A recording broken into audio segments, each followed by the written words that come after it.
Alright, everybody. This is Ethan from the Clutch YT YouTube channel. Today I'm going to be bringing you a live commentary life story of the time that I played AIRSOFT inside of my middle school. Dominic is also in the party. He's the other owner of the YouTube channel. Dominic, say hi. And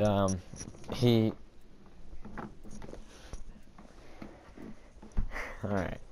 That's Dominic, and he might comment in every now and then on the life story, even though I'm sure he's heard this story before. I've told you this, haven't I? Alrighty, so this takes back to, well, I think it was the middle of 7th grade, wasn't it? Or no, was it 8th grade? 2002. Seriously. Alright, then it was the beginning of 8th grade. Okay, so this takes back to the beginning of 8th grade, so I was, what, 13 years old? Yeah. So I was 13 years old, and I was playing AIRSOFT with my friends.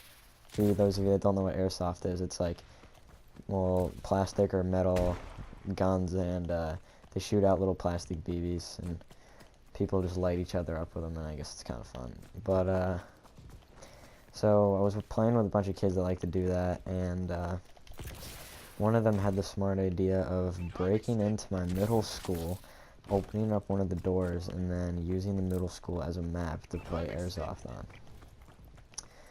And, you know, at the time, I was just straight balling out, so I was like, alright, I'm down. You know, I'm just totally ain't Karen, young Kobe balling. And, so we ended up going to Walmart and buying, like, $50 worth of, just straight soda and like a cooler, so because we planned on being in there for like a long time, we were gonna play for a while. So after that, we came back from Walmart. We had like our cooler, we had Dr. Pepper and a bunch of water and stuff. So we set the cooler up in there, and we started playing. And we successfully played probably 3 games, and it was actually a good time. And we thought everything was gonna be fine, and then of course, right as we're packing up, so we're packing up all of our stuff and we're walking, we're leaving, we're literally in the act of leaving, we have everything in our hands. We're walking out of the door, we come in, and I'm the last person in the line walking out. And I just see 2 police officers just standing there right at the door, like literally while we're leaving. Like if we leave 2 minutes earlier, we're fine. While we're leaving. And I'm like, oh god, like I have the split-second decision, do I run? And then I'm like, no, I have all the stuff and there's no way to get out. So I was like, yeah, I'm just pretty much sitting here boned. So the officer was like, alright, wow, what are you guys doing here? And so we had to like sit down all our guns and stuff. It was really awkward, especially in front of a police officer. And what?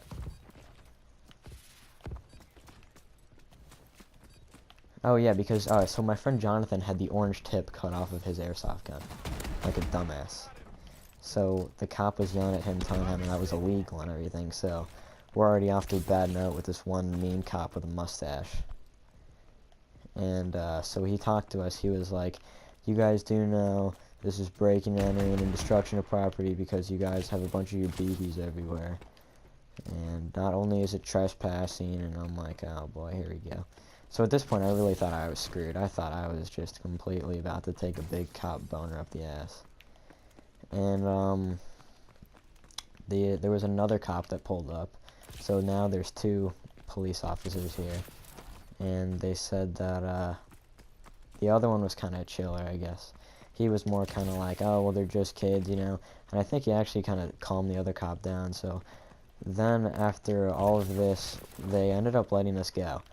And this is finally, I was like, alright, well, I'm in the clear here. Finally, I think I'm good. So then the next day at school, we were kind of sketching balls because we did that on a Sunday. So the next day at school, we were kind of sketching balls, and then I made it all the way to 6th period, right? So I thought I was in the clear. 6th period, I was in art, Dominic. And, yeah, so I get called out of art to go down to the office, and I'm just like, here we go. It's just about to get pressed a bunch of charges on, and I'm just screwed. So I remember the walk down to the office. It was the most depressing walk I've ever made. So I get down into the office, and right when I go in there, they're like, the principal's waiting for you in his office. And I'm like, oh, alright, here we go. So, when I walk in there, I see one of my friends. I don't think I should say their names, should I? So, I see two of my friends in there that went to the school, and the other two were actually in high school that did the airsoft with us in the school. So, I'm like, oh boy, here we go. So he goes, alright, Ethan, you were the last one to come in. And then he was like, closing the door, he was like, alright, so anything you guys want to say, anything you guys just need to inform me about before I started talking to you? And where everybody's just quiet, we're like, no. And then he's like, alright, well, let me pull up the footage. And he goes on the, like, all the little cameras in the back. He actually had like 8 TVs set up in the back, like, pointing at all the cameras. It was actually kind of sketchy. So he shows us the videos, and it's literally videos of, like, my friend getting lit up by one of my high school friends. It was so funny. But this was a very serious moment, so I couldn't laugh. But deep inside, I was laughing. Yeah, but we don't know if he told on us, so I didn't want to say that. Yeah, we cornered him into the lunchroom and just lit him up. It was really bad. But, yeah. And so, oh god, I just completely lost track where I was.